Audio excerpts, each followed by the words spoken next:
Good morning, everybody, and welcome to yet another episode of Esport Friday. I'm Steve Pallas, and joining me as normal is the sports community esport guru, Cameron Ustalin. Cameron, welcome to Sports Community Live Stream. Thank you. Happy Friday, as usual. Well, it is a happy Friday because Richmond played last night and had a win. So I jumped into the office today, bounding in, just happy, and then realised there's no one in the office to talk to about Richmond. But we get to talk about esports. So where are you taking us today? Well, today we're having a bit of a look at what's happening in the university space with esports. We have a whole range of offerings that's happening at the moment. They've sort of been working their way into this space for the past 3 to 4 years. We have everything from some of the universities offering clubs, and some of them are offering scholarships. So everything in between. I know the other week, I think it was last week, when we spoke about high school Yes. esports, there was you did ask the question about scholarships potentially. Yes. And we did find the answer with QUT, the Queensland University of Technology. In 2017, they proclaim, and I'll believe them, that they launched the first esports scholarship in the country. So that's been going for a few years now, and they've got their own esports team as part of that. I believe it's a League of Legends team, so one of the team-based strategy. So there's 5 of them, I believe, that get it, and they run through the QUT Tigers Academy. So they've got quite the setup at Queensland University of Technology. It's a lot more than a club. It's all about them trying to offer a pathway for their students. In some of the readings that I was doing about this, one of the motivations was for them to get into the space and try to lead the way, because they saw a lack of pathways, something that Nigel Smart at Adelaide and Legacy spoke about, which was one of their drivers for launching the META High School Esports competition as well. So I guess the industry is feeling it out. They're seeing that there's a lack of pathway for the young people. And given how early some esports athletes do peak when it comes to high-level esport, it's really important that we kind of suss this all out as fast as possible and get these pathways in place quite low, because one of the common trends we've looked at, and one of the common things that people have spoken about, is how esports athletes peak at a very young age, where they're able to handle the actions per minute in some of these games. It's not necessarily important for all games, but with some of the games like League of Legends, where literally how fast you can click and type and everything like that, it's massively important to how well you can play the game. Gary Leach picked up an esports gaming chair. Well done. Which I'm assuming is very important as well, Cam, because good posture and comfort is very important in gaming. Indeed. Well, it's all part of it. That's another thing that they look at. You can see the esports gaming chair. I mean, look, gaming chairs can be an interesting topic. I remember when I did some research for buying my new chair, which is this thing that I'm sitting on here, which comes with this nice cushion, and I do love it very much.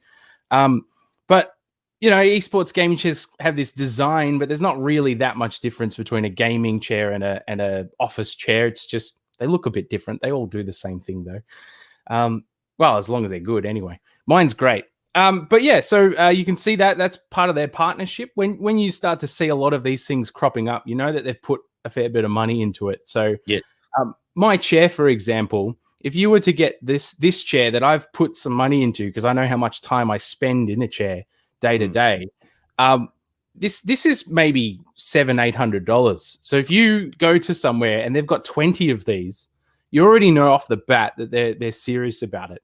When we look at RMIT, for example, so they're offering almost daily competitions for their club members, and they've got the RMIT Redback Esports.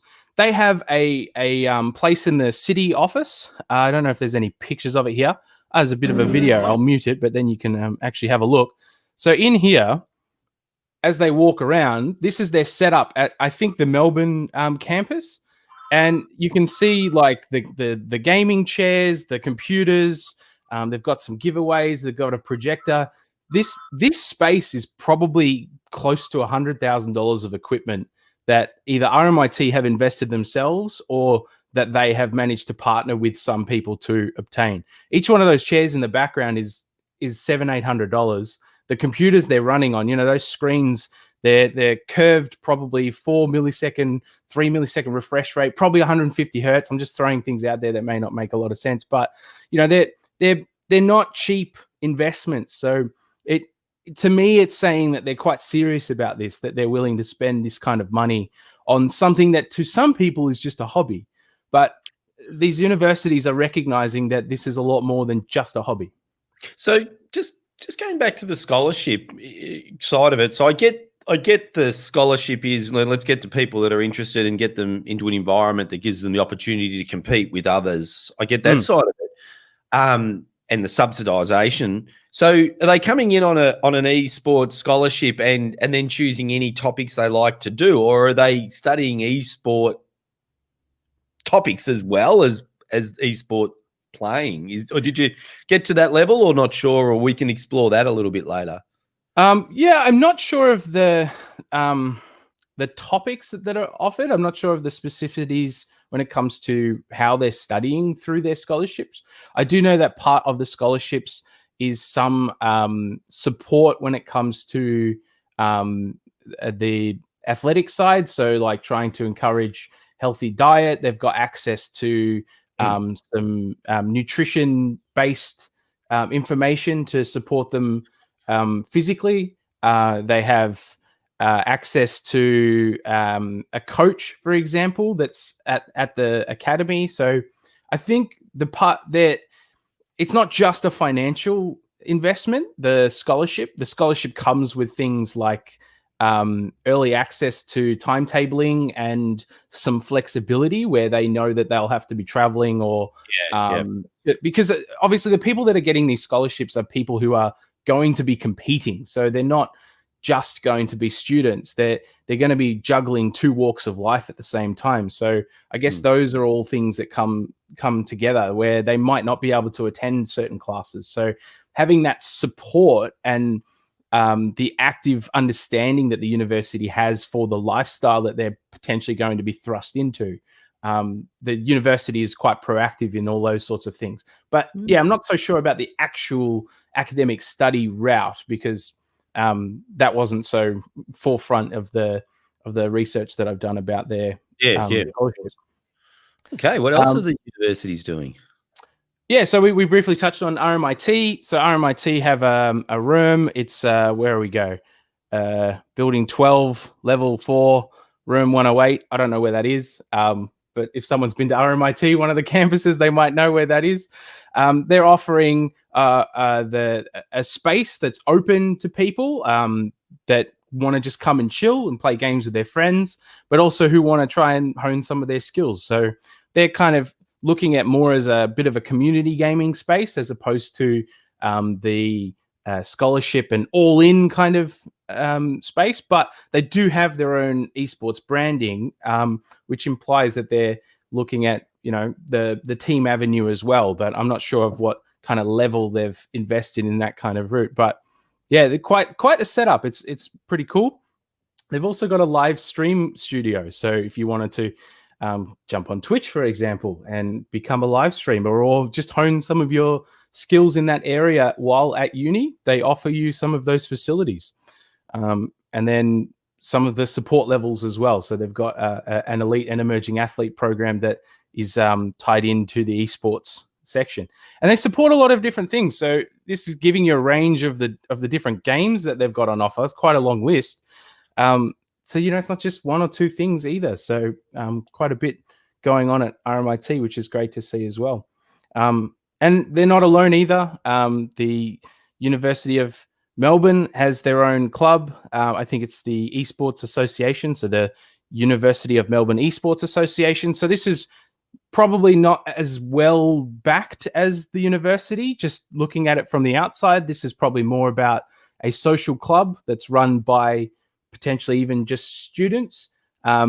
So you've got a whole range of things going there, from like massively backed by the university with lots of investment to them just trying to support their students in doing something that they enjoy doing, and the same way that you might join a language club or a chess club or a sports club at a university, all these sorts of things, esports is on the agenda there as well.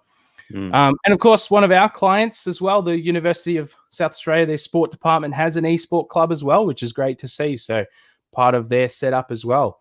Hopefully we can hear a bit more about that, given that they're one of our clients, and we can reach out to them and see a bit more about it, which would be great to hear about.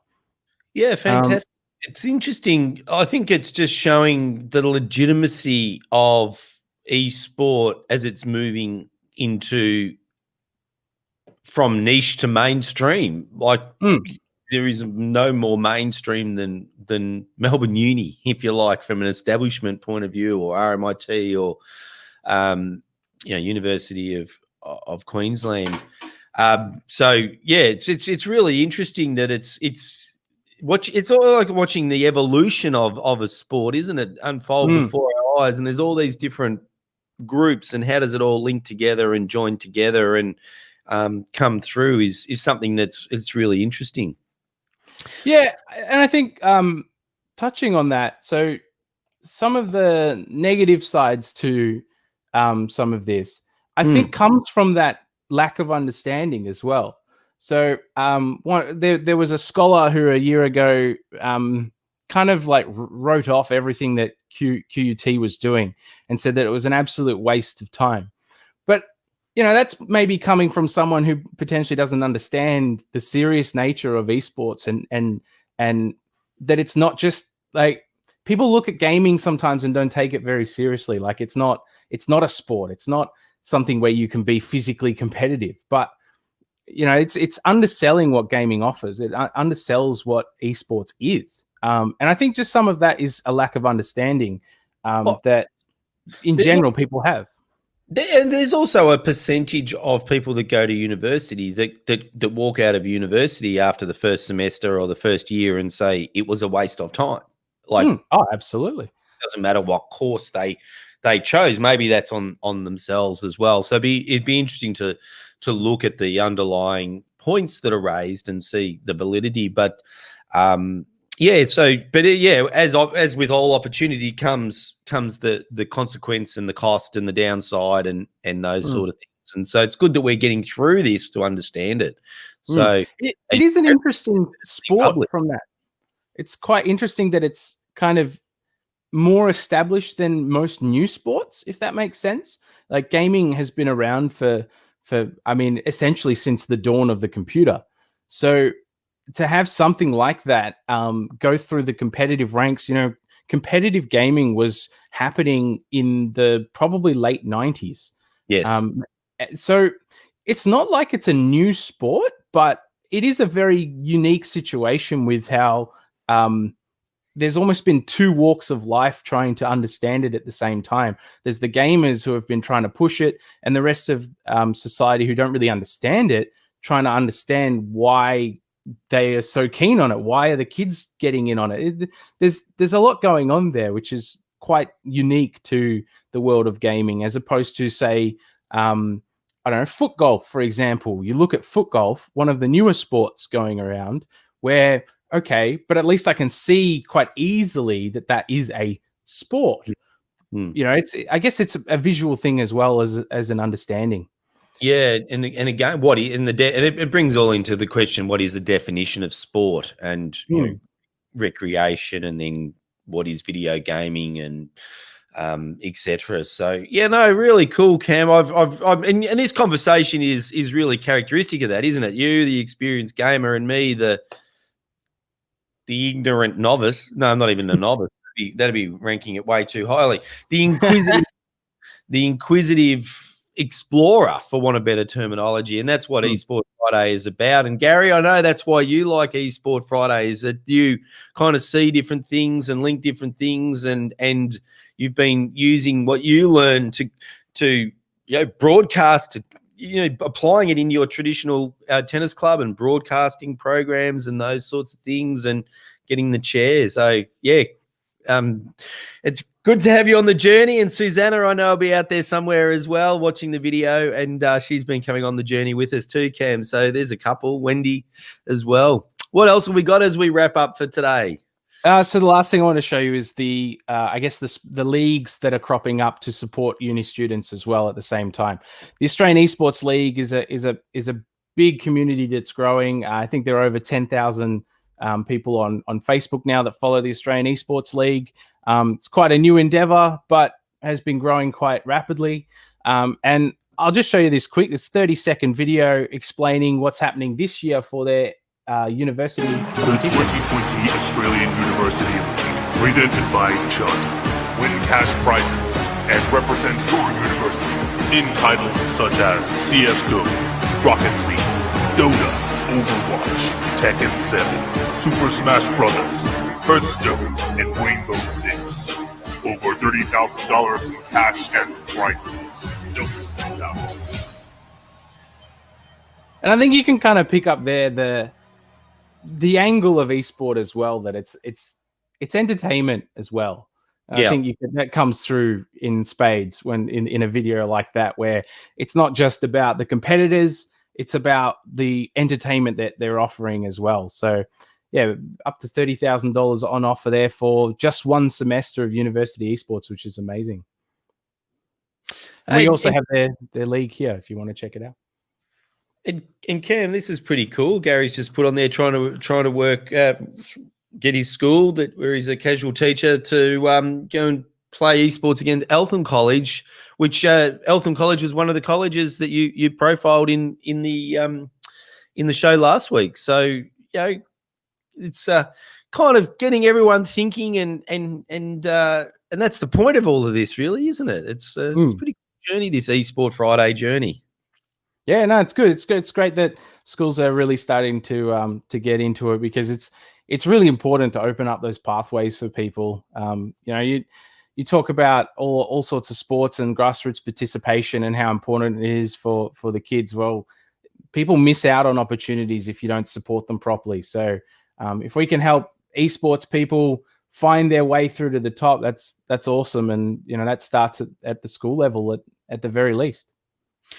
Yeah, and I think you know, you talk about this convergence of sport and entertainment. Well, over the last couple of years, the catch cry in traditional sport, particularly at professional and elite level, has been match day experience. Well, there's that effectively match day experience is combining the sport and the entertainment to create a driveway to driveway experience that's not just about the purity of the sport now. It's about entertainment. So I think there's a lot we can take away from esport, particularly how they engage, entertain, interact, collaborate to back into traditional sports. So Cam, if that's what you've got for today, that's another great session. Nothing else for us today? No, that'll do it. It's probably enough for 1 week. That's enough. Yep. Gary spent enough on tax-deductible office chairs for 1 week. So until next week, he's Cameron Ustalin. I'm Steve Pallas. And thank you for being part of our sports community.